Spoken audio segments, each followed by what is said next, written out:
Alors, ça fait une très bonne transition. Le futur, messieurs. Le futur. Le futur, c'est, je me tourne vers Dominique, c'est l'écoquartier des Toxel. C'est Jules Guesde. Je me tourne vers Arnaud. Il en a parlé, c'est Gallieni. Une future requalification. Quelle sera la place de la végétalisation sur Gallieni, sur la prochaine rénovation de Gallieni? D'abord, peut-être la parole à Dominique. L'écoquartier, Jules Guesde, je crois que tu as apporté des images de Jules Guesde.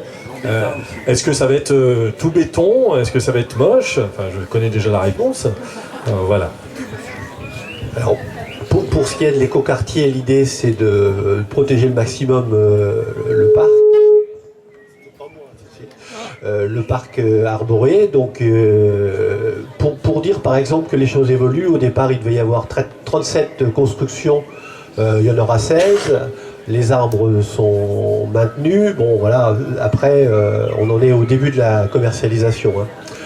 Il y a à peu près la moitié des lots qui ont été vendus. Pour Jules Guesde, alors là c'est l'école, c'est ce qui circule. Je disais qu'à chaque fois qu'on construit un bâtiment de cette taille-là, il y a forcément un impact environnemental. Je pense que peut-être qu'on pouvait faire mieux, mais ça aurait coûté sans doute encore beaucoup plus cher. C'est déjà un coût assez important. Je pense que cette école, elle est quand même remarquable et que, en plus, dans le quartier Jules Guesde, en ayant fait tomber pas mal d'immeubles, on a dégagé une place où il va y avoir un parc, c'est-à-dire quand vous allez vers le parc des Moulins, là il y aura un petit parc urbain. Alors on parle de ces deux sujets-là, donc là évidemment, mais il y a d'autres sujets. Nous on a dans les années à venir des sujets importants sur Troyes avec Théo. Alors vous savez tous que Théo c'est un site dont on parle depuis des années. Dernièrement, c'était pour en faire le dépôt de la TCAT. À un moment ou à un autre, on va mettre en route sans doute un parc, alors forêt urbaine, avec certainement des aménagements, peut-être des aménagements pour montrer aussi un petit peu la problématique justement de la dépollution, hein, en mixant les plantes, les arbres, etc., de façon à avoir une dépollution par phytorestauration. Et puis on aura dans une année encore un petit peu plus lointaine sans doute le site Bolloré qui est au bout du parc des Moulins. Alors ça fait un moment que ça a été annoncé, ça traîne tout simplement parce qu'en fait il y aura expiration en 2027 de l'obligation pour Bolloré de dépolluer le site. Donc il joue un peu la montre, je pense. Et donc l'établissement public foncier du Grand Est, j'ai bien dit, est en discussion avec Bolloré pour justement cette dépollution, pour qu'on puisse travailler sur ça. Voilà. Et Gallieni, monsieur Magloire.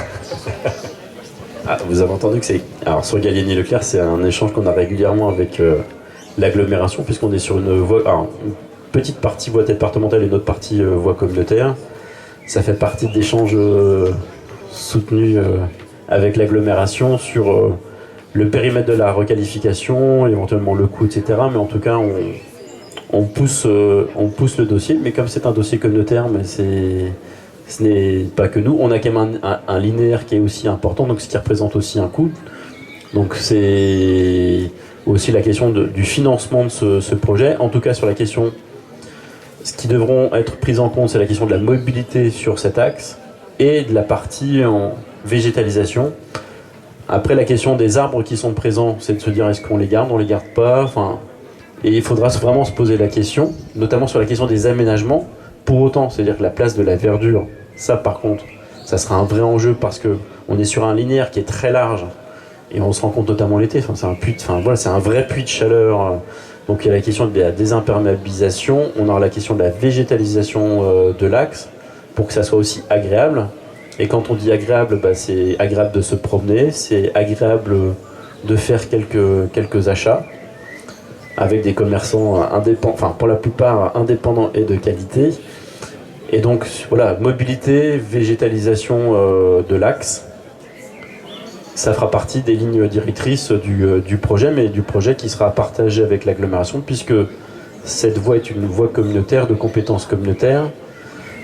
Il y a un schéma directeur sur la question des voies communautaires et des enjeux stratégiques. Donc on avance là-dessus. Et sur l'autre projet que vous aviez évoqué, sur le site de la piscine, notamment, je reviens dessus, c'est vrai que c'est un des projets que l'on a pris en charge dès qu'on est arrivé, parce que là, effectivement, sur l'ancienne piscine, il y avait un projet de construction immobilière à l'époque sur le site, et très rapidement, on s'était mobilisé pour bloquer la question de la construction, mais par contre, travailler sur un nouveau lieu de vie, d'animation, et donc on avance sur le projet, donc avec une partie de revégétalisation du site, et une partie d'animation. Je croise des regards de personnes qui font partie, puisqu'en fait on avait lancé un appel à manifestation d'intérêt, donc avec un certain nombre de structures qui ont répondu, donc notamment l'atelier vélo solidaire des Viennes et d'autres. On est en train encore de finaliser, mais en tout cas c'est de redonner un lieu de vie et de se dire aussi voilà, sur la question d'avoir des espaces où on redonne un petit peu de verdure et d'aménagement. Je pense qu'on arrive au terme. Alors, une dernière question, mais très courte. Oui. Parce qu'on arrive au bout d'une heure. Justement. Donc, nous t'arrachons le micro. Tu lui donnes deux petits sujets. Oui. Vous parlez, oui, mais tout est lié en matière d'arbres. Vous parlez des forêts urbaines. Justement, c'était une question que je voulais savoir. Est-ce que la ville de Troyes envisage d'en créer? Alors, quand on dit forêt, attention, c'est pas une forêt, faut savoir de quoi on parle. Moi, j'avais fait une proposition vers le square Édouard Herriot, si vous voyez où il est, c'est-à-dire c'est au rond-point du Vouldy, entre la station-service et la piscine. Là, il y a une zone complètement désertique. En été, quand c'est la canicule, c'est le désert. On pourrait créer quelque chose à cet endroit-là. Et moi, je voudrais revenir sur le boulevard Gambetta. Parce que quand vous dites, on plante des arbres, mais on n'en abat pas, ou on en abat le moins possible. La rue Général de Gaulle va être arborée, mais est-ce que le boulevard Gambetta, en contrepartie, va souffrir d'un abattage d'arbres ?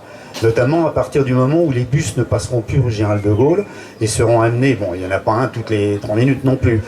Et n'oublions pas, et c'est ça que j'aurais que vous me rassuriez là-dessus, qu'en est-il du projet de parking souterrain devant le théâtre de Champagne, qui lui devait entraîner l'abattage d'une centaine d'arbres? Est-ce qu'il va ressortir? Et à partir de ce moment-là, on ne pourra pas dire qu'à Troyes, on plante des arbres sans les abattre, sans en abattre.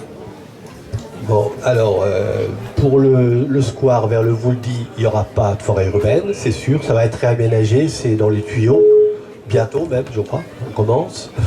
La forêt urbaine sera sur le site Théo.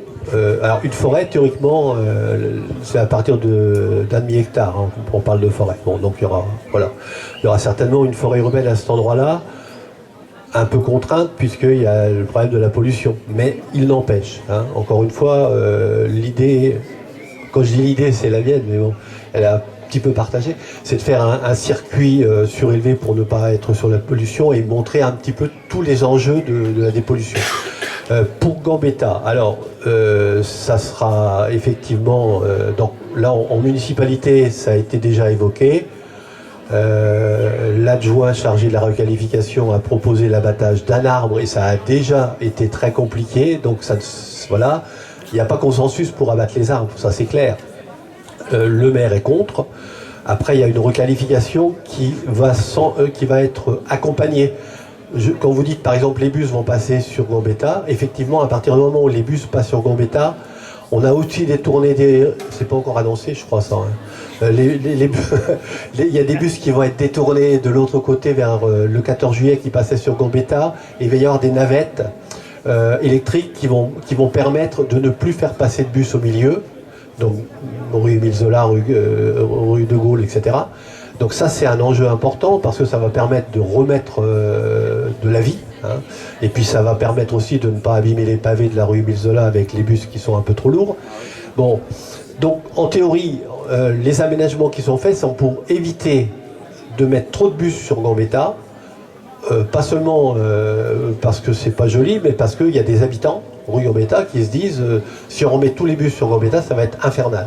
Donc là, il y a eu des rencontres, et donc il y a tout un aménagement de lignes de bus, etc., de correspondance aux quatre coins. Comme vous l'avez vu, mais ça va être encore amélioré, aménagé, il y a des bus électriques qui arrivent, voilà, ça va être mieux. Alors pour le parking souterrain, donc moi j'étais évidemment contre le parking souterrain. Au départ, l'idée c'était, il y a beaucoup de demandes, on n'a pas assez de place, donc il faut qu'on fasse un parking. Bon. la première chose, je vais m'attirer les foudres de ceux qui sont contre, c'est que moi j'étais favorable à ce que Danton devienne payant. Tout simplement parce que sur Danton, il y avait 20 ou 30 voitures qui étaient tout le temps là, qui bloquaient, il n'y avait pas de voilà, ces places n'étaient pas disponibles. On se rend compte qu'avec ce système, il y a des places disponibles sur Danton, donc tant qu'il y aura des places disponibles sur Danton, j'aurai un argument pour dire on n'a pas besoin du parking souterrain. Le jour où tout sera plein, je ne serai plus à la municipalité et vous reposerez la question. Alors, une conclusion. Là, on va conclure parce qu'on avait un délai de 1 heure en principe. Une conclusion très simple, messieurs, chacun d'entre vous. Quel est le projet autour de la végétalisation qui vous tient à cœur dans les prochaines années? Celui que vous avez envie de nous vendre à nous, spectateurs. Arnaud. Alors, si je prends je vais prendre donc le côté maire de Sainte-Savine. Donc il y a le site de la piscine, bien évidemment, un lieu emblématique à la fois sur la partie végétalisation, mais aussi la partie vie et animation. Voilà, que ce soit un lieu de vie, un lieu intergénérationnel. Si je prends la casquette 3 Champagne Métropole, et ben c'est de poursuivre en fait, voilà, l'élargissement, en tout cas l'agrandissement de la voie des Viennes, voilà, pour pouvoir avoir un cheminement plus important, avec des aménagements aussi paysagers, d'avoir de la plantation, etc., pour développer en fait une trame verte voilà, plus importante et en continuité avec voilà, que ce soit la rivière de Corps et ensuite un jour je l'espère sur Torvier. Donc ça serait la casquette 3 Champagne Métropole. On a aussi le site de Montaigu, voilà, qui est aussi très structurant, donc avec des choses aussi à développer sur le site de Montaigu. Donc pour moi ça serait 2 projets à sécuriser et à développer, donc le site de Montaigu et les Viennes avec ma casquette 3 Champagne Métropole. Et pour Sainte-Savine, il y en aurait beaucoup, oui, il y en a beaucoup, mais en particulier celui qui me tient à cœur, c'est le site de la piscine. Alors, je vais lui demander un projet, il nous en donne 3. C'est vous dire l'ambition qu'il a en termes de végétalisation. Eh ben, je vais en donner 3 aussi alors. Alors, je ne vais pas les classer, mais la forêt urbaine, Théo, tout simplement parce que je crois que j'avais proposé la dépollution par phytorestauration en 2008-2009. Donc voilà, ça me tenait à cœur. Théo, c'est aussi un endroit où, avec la rénovation derrière, il y aura un espace de vie important. Donc voilà. Et puis les écrevoles, c'est un îlot de chaleur important, donc il faut contrebalancer aussi ça, même s'il y aura des travaux sur les écrevoles. Le deuxième, peut-être le plus important malgré tout, c'est la promenade le long de la Seine. Donc ça commencera par, quand vous êtes au canal, donc il y a le canal de Nervaux qui descend vers le CMAS, et qui va rejoindre ensuite la place Charlemagne, le quai des abattoirs, c'est un projet aussi qu'on portait il y a longtemps. Et puis, toute la partie, ça y est, j'ai perdu Henri Barbus, voilà, de façon à refaire une promenade tout autour. Ça nous tient à cœur. Alors, je dis ça nous tient à cœur parce qu'au moins, on est d'accord avec l'adjoint sur la rénovation, c'est Dominique qui est très attaché à ça. Ce sera aussi pour le prochain mandat. Et puis, il y a aussi donc, le site Bolloré, qui sera un endroit important. Ça continuera le parc des Moulins, ça donnera encore un peu plus d'aisance, et puis ça lie aussi avec Saint-Julien, donc c'est intéressant. Voilà. Très bien. Alors, avant de se quitter, je fais un peu d'autopromotion. Nous organisons un petit quiz sur le stand d'Aube Durable, un petit quiz qui vous permet de gagner un lot fabuleux, un seau pour trier vos biodéchets. Offert par TCM, que nous remercions. 3 Champagne Métropole nous a offert une vingtaine de seaux de biodéchets. Et donc vous répondez au quiz et vous gagnez le seau de biodéchets. Et on remercie Monsieur Magloire, Monsieur Dehard et les amis de la Coulée Verte de nous avoir permis cette table ronde. Merci à vous.